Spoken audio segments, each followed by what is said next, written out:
এসেছিস, এসেছে বাবা আমার ভক্তিতে সন্তুষ্ট হয়ে আমার নাকি সারা দিয়েছে। তাই তো সারা জীবন ধরে শুধু আমি তোর আরাধনা করতে চাই। এসেছিস যখন তবে বল বল তুই এই অধম সন্তানের ভক্তিতে সন্তুষ্ট হয়েছিস তো? কি বললি? এই অধম সন্তানের ভক্তিতে তুই এখনো সন্তুষ্ট নস? তবে কি চাস তুই নরবলি? তবে এই মহাসাধক এই ঘোর শ্মশানে শুধুমাত্র তোর আরাধনা করেছে। আমি চাই না কাউকে বলি দিয়ে তোকে সন্তুষ্ট করতে। তুই যখন নরবলি চাইছিস আমি তোর চরণ ছাড়াও অন্য জানি না। তাই তো নেই এই অধম সন্তানের বলি নেব, তুই আমার বলি নিবি তো?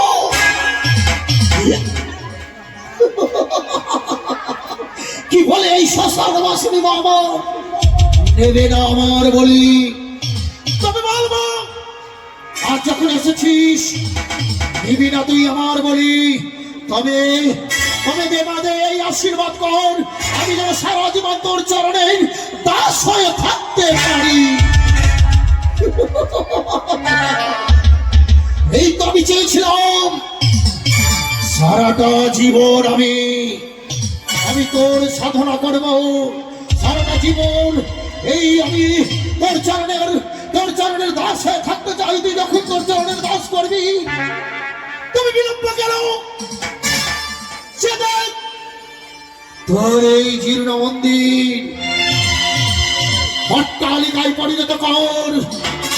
মায়ের কুলবধূরা সকলে আসবে তোর এই মন্দিরে,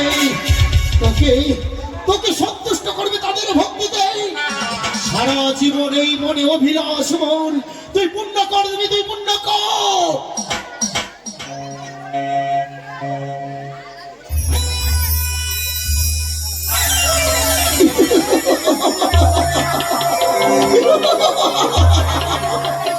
অপার মহিমা তোর দেবী, অপার মহিমা।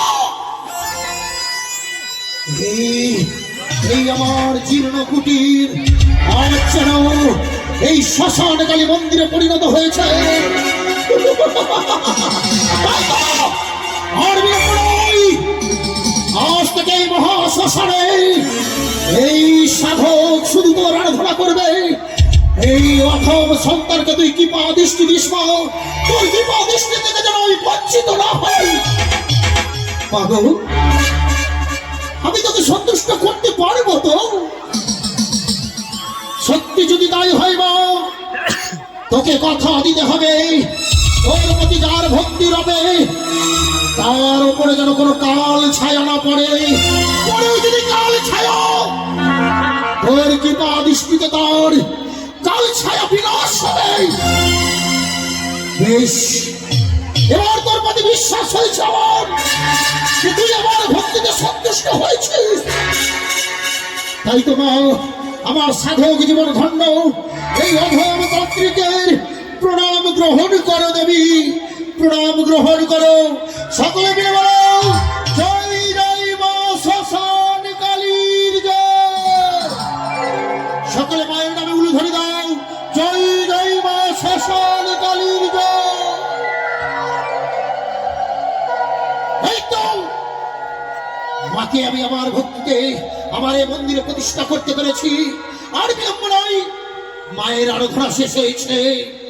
এবার আমি মায়ের প্রসাদ গ্রহণ করে অনেকের জন্য যাব বিশ্রামে।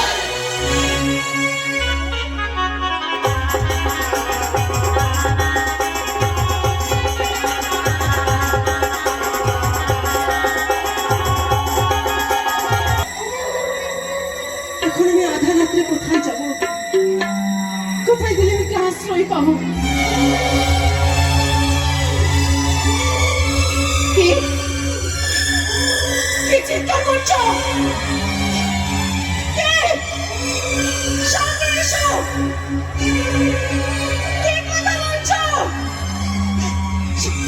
এসো।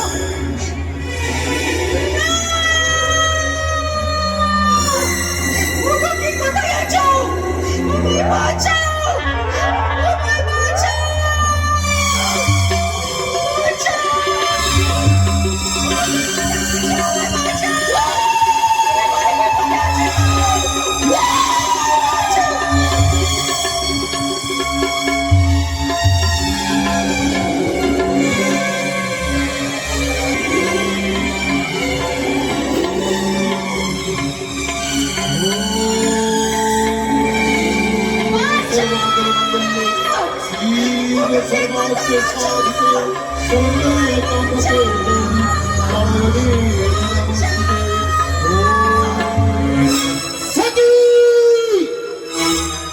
ওরে পাপিষ্ঠ নারী, আজ আমার তপস্যায় বিঘ্ন ঘটিয়েছিস, আমি তোকে করবো অভিশাপ। দিন অভিশাপ। আমি বাঁচতে চাই না, আমি বাঁচতে চাই না বাবা।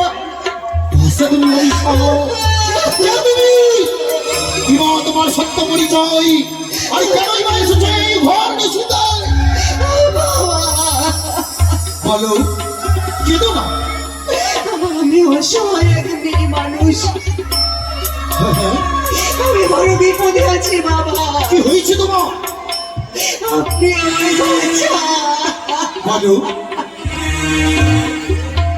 ও তোমায় তাড়া করেছে? বলো। শুনুন তবে, বাসরাত্রে আমার স্বামীকে সর্পে দংশন করেছে। স্বামীর মরা দেহ নিয়ে আমি নদীর জলে ভেসে যাচ্ছিলাম। আচ্ছা।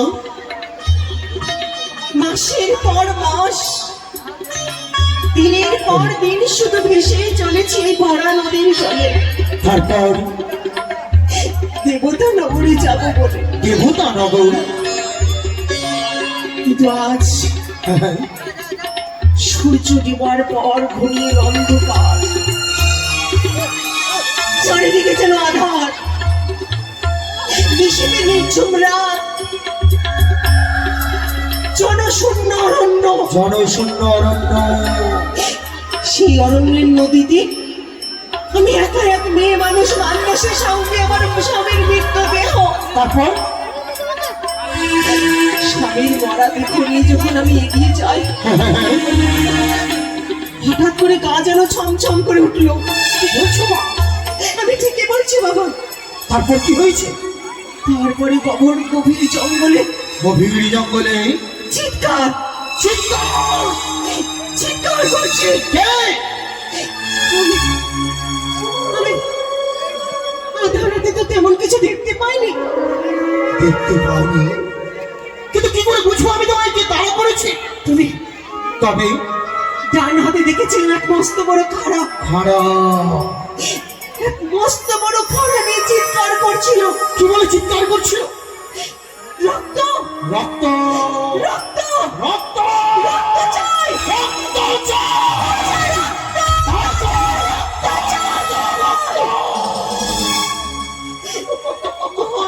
ভীতু হয়ে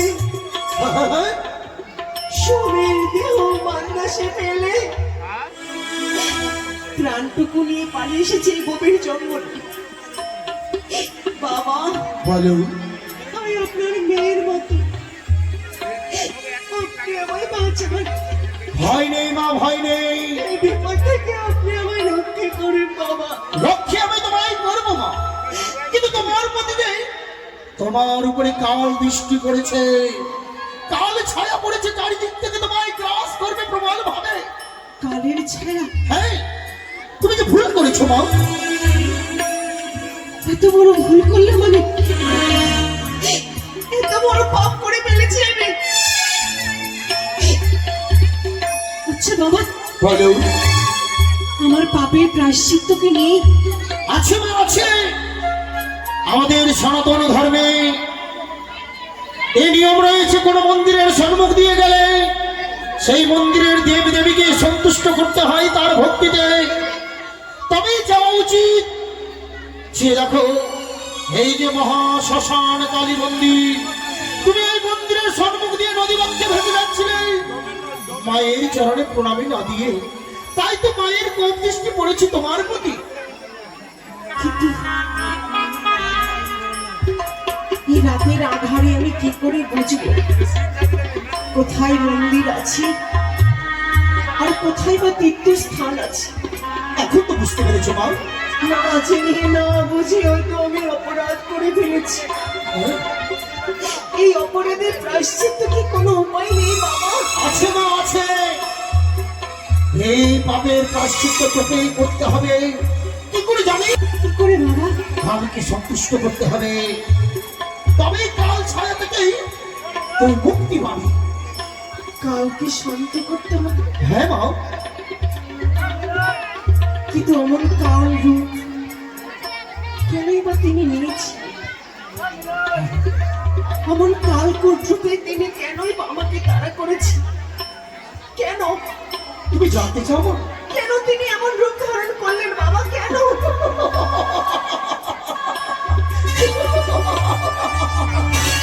মানে এই মা কালী কেন এই কাল রূপ ধারণ করেছিল জানতে যখন চাইছিস, সকল বিবরণ বলবো, তবে এইভাবে নয়। চল মা, ওই আমার কুটিরে বসে আমি তোকে বলবো সকল কথা, ওই মা কালীর সকল জন্ম বৃত্তান্ত। এসো মা, এসো।